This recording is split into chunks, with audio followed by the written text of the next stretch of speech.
Hey guys, Pat here. Here for episode 2 in the build series. We're picking this video up 2 days after the last one. The dustless blaster came and blasted the frame. Came out great. Very happy with it. Big shout out to Joe's Dustless Blasting here in Connecticut. He did an awesome job. Came out here to the house, took care of it. So it's nice and prepped. We're gonna have to do some final prep work on it today. Wipe it down with some acetone, get all the residue off from the remnants of the blasting, and hopefully start getting it painted and getting the frame reassembled. So stay tuned.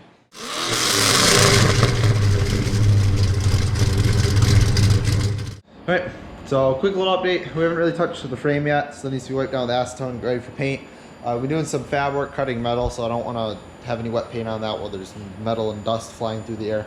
So this is the piece we had a local fab shop make. I believe it's called Jones Metal here in South Windsor. This is the piece that's going to be going in over the rear end. We're cutting out the middle section here to put in a little hump to go over the rear end to clear it. So we have the metal fully cut out. So we're gonna have to do a little bit of rust repair there. Nothing rotted through, just need to wire wheel it off and paint over it. So we can get it down to bare metal and then protected.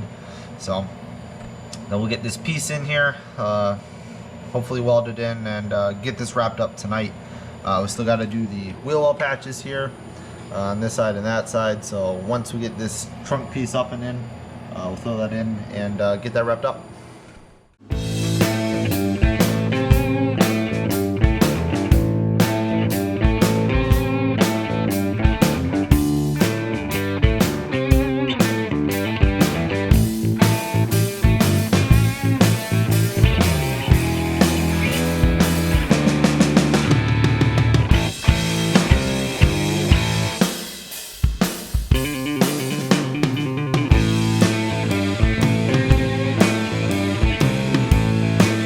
Took most of the day, but we finally got the 2 coats on the top of the frame.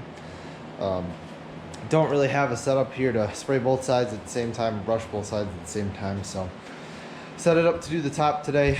The only prep work I did beyond getting a dustless blaster was wiping down with acetone, just get some of the residue off and then blow off all the leftover glass beads. But came out pretty good, pretty happy with it. It's drying right now. It's a KBS Coatings Rust Seal. I believe it's satin black.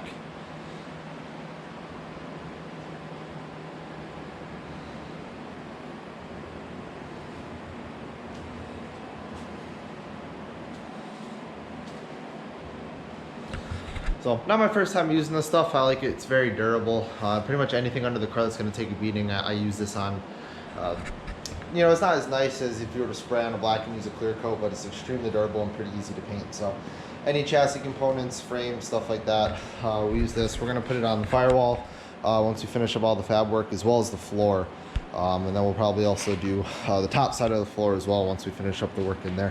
So we're gonna let this sit for the rest of the day and let it cure, and then once it's fully dry and we're sure nothing's gonna happen to it when we touch it, we're gonna flip it over and then do 2 coats on the bottom side, and then the frame should be wrapped up and ready to be reassembled. All right, so we're picking this segment up a few days after the last one. Last you saw, the frame had the initial top coat on. Here we are with the final coat. I went back through, scuffed all the rust seal with 320 grit, and then put their black top coat on top of it. If you noticed in the video, it was supposed to be a sort of satin black, but ended up coming pretty glossy. So went through, did this. This is not as protective as the rust seal, but you put it on top as a sort of UV protectant. It holds its color and its shade a little better than the rust seal does. The rust seal tends to fade in sunlight. Not that this will see much sunlight, but the old rust seal that we had on the frame that was about 5 years old was starting to fade. So with this, that's not going to be an issue. So this is going to be the last part of the video as far as the painting video goes. So next video we'll start reassembly on the frame and be one step closer to getting this thing back under the car.